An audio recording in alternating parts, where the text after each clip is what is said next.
Hi. So, a moment when I sensed rhythmic polarity is when I took West African. We had in person drums, and in that, we learned different movements from West African vernacular, we'll say. So, with these movements that we learn, we have to go with the beat and change movement according to the break. So, navigating that um, and having to do buntabas, I think it's called, um, was it follows the Dunham technique of expressing yourself in your natural bodies, like what you're wanting to express and how you express it according to a beat. It just comes naturally, right? Well, for some people, I guess. Your body just my body has some sort of rhythm, right? And going along to the beat and expressing yourself to that beat, especially going full out, um, and having the intent of what the culture is. So in West African dance, the intent is to be grounded or is to be full out, and you know, it's to perform movement in a certain way that sends the message of I'm reaching to the heavens, I'm reaching to the ground, I'm more connected to Mother Earth. And so as Catherine Dunham took inspiration from people's lives and people's culture to create her own movement, it's the same way as we should look at everything we do in dance. So understanding what the meaning behind the movement, understanding and gaining that rhythm to navigate a drum's pulse is part of experiencing that tension. So, as I consider including, say, West African, what is it called? Dances into my own choreography, say if I did, then the whole thing I would have to keep in mind is: am I being grounded? Am I, am I, am I being to the heavens? Like, I don't know how to word that right, but am I just doing things that represent the culture correctly? Is this what Mama Amarie would have done? Is this what my Professor Maya taught me? You know, so everything like choreographing a West African dance, if I were to do so, it just has to be rooted in the deep meanings of the culture, the historical meanings, the tradition. And because West African isn't codified, it's just not necessarily like nothing in it written down, but I can use what I've learned from classes. I can use what I learned from videos to stay rooted in the meaning behind the dances. So by staying rooted and remembering the meanings behind West African dance, you can't lose the cultural significance. You shouldn't lose the cultural significance as long as you are sticking to the cultural significance. So just making sure you have that meaning, making sure you're doing things appropriately, right, and representing the culture right, you are able to keep that cultural significance. And that's why, like, that's something we did learn in African. Like, sometimes the art is lost. I think it was something I read about Marie too, or some teacher or somebody that was involved in African. They were saying, and honestly, it might have been Professor Maya, but she was just basically saying, like, because it's not codified, some things can get lost in translation.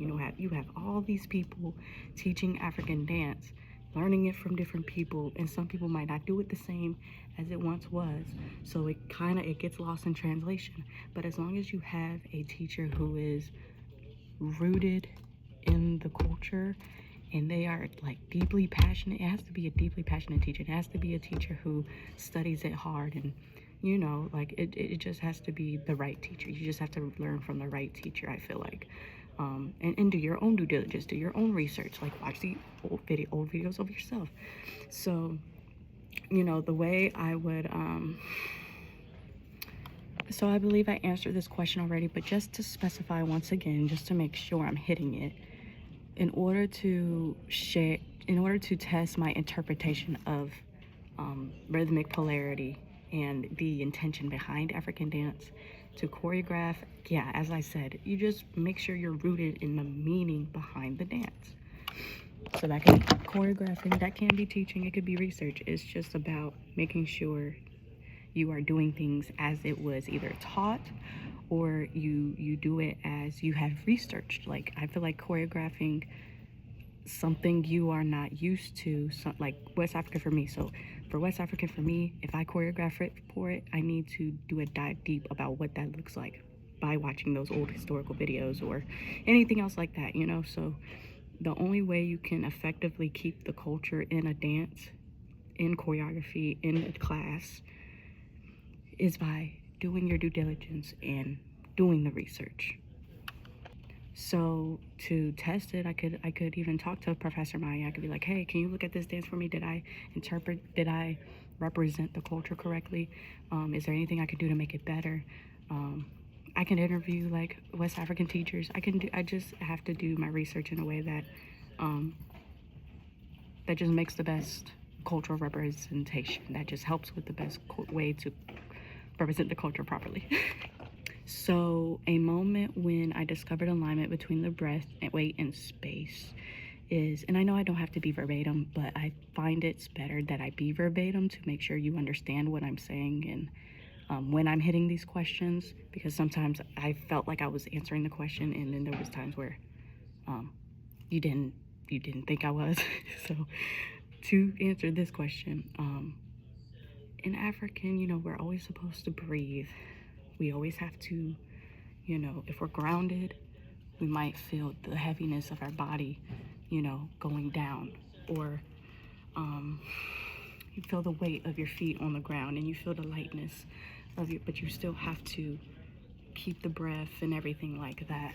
And as far as space goes, you know, you have to use up all the space that your body can. Like, so, you know, because that West African is full out, it's grounded, it's all the things that I've already said.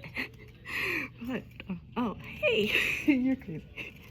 But, so it's very important to find this alignment of breath, weight, and space because it is required in order to do all the movement properly, to give yourself that grace, to give that body the blood and the energy that it needs to get the blood flowing is what I mean.